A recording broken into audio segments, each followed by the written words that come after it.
ભાભર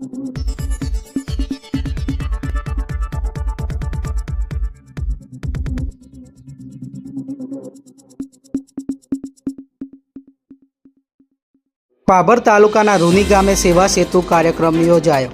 રાજ્ય સરકારની વિવિધ પ્રજાલક્ષી યોજનાઓનો લાભ લોકોને સતત મળતો રહે તે માટે સેવા સેતુ કાર્યક્રમનું આયોજન કરવામાં આવે છે। આજરોજ ભાભર તાલુકાના રૂની ગામે 10મા તબક્કા અંતર્ગત 19 ગામોનો સેવા સેતુ કાર્યક્રમ યોજાયો હતો, જેમાં ગુજરાત સરકાર દ્વારા પ્રજાજનોને વ્યક્તિગત સેવાઓ તેમના રહેઠાણના નજીક સ્થળે અને તે જ દિવસે પ્રાપ્ત થઈ શકે તે ઉમદા હેતુથી સેવા સેતુ કાર્યક્રમનું આયોજન કરવામાં આવે। તાલુકાના નાગરિકો સેવા સેતુનો કાર્યક્રમનો લાભ લેવા વહીવટીતંત્ર તરફથી અપીલ કરવામાં આવી હતી।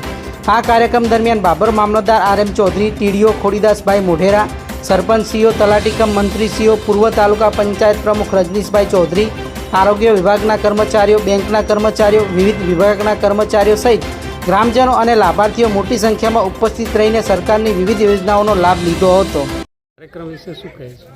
આજરોજ રાજ્ય સરકારના માર્ગદર્શન મુજબ માનનીય કલેક્ટર સાહેબ, માનનીય મદદનીશ કલેક્ટર સુઈગામના માર્ગદર્શન નીચે રાજ્ય સરકારના 10મા તબક્કાના બીજા વિભાગનો સેવા સેતુ પ્રાથમિક શાળા રૂણી ખાતે આજરોજ યોજવામાં આવેલ છે, જેમાં ભાભર તાલુકાના 19 ગામોનો સમાવેશ કરવામાં આવેલા છે। જુદી જુદી યોજનાઓ નીચે તમામ વિભાગો અત્રે હાજર છે।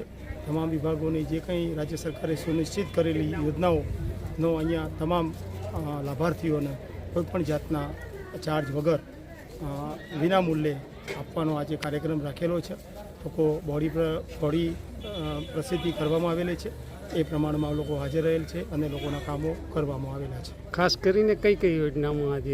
ખાસ કરીને એક તો આપણે જે રેશન કાર્ડમાં નામ દાખલ કરવાના, કમી કરવાના, કોઈના વહેંચણી કરવી હોય, અલગ કાર્ડ કરવા હોય એ બાબતમાં, નિરાધાર વૃદ્ધો માટેની વિધવા બહેનોની પેન્શનની યોજના, આધાર કાર્ડની યોજના, એ સિવાય ગામ નમૂના નંબર 7, 12, 8ના નકલોની યોજના, તલાટી સાહેબ તરફથી જન્મ મરણના દાખલા, આકારણી રજિસ્ટરોની નકલો, ICDSના બચ્ચાઓનું આધાર સીડિંગની પણ કામગીરી, એ સિવાય આરોગ્યના અધિકારી દ્વારા આરોગ્યની ચકાસણી, બેંકોની ના અધિકારીઓ દ્વારા વીમા સુરક્ષાની યોજનાઓ, એના કોઈ જે રાજ્ય સરકાર તરફથી જે 2000ની જે યોજના આવેલી છે એમાં કોઈના KYC બાકી રહી ગયા હોય તો એ કામગીરી તમામ સ્થળ ઉપર સ્પોટ વિના મૂલ્યે કરવામાં આવે છે।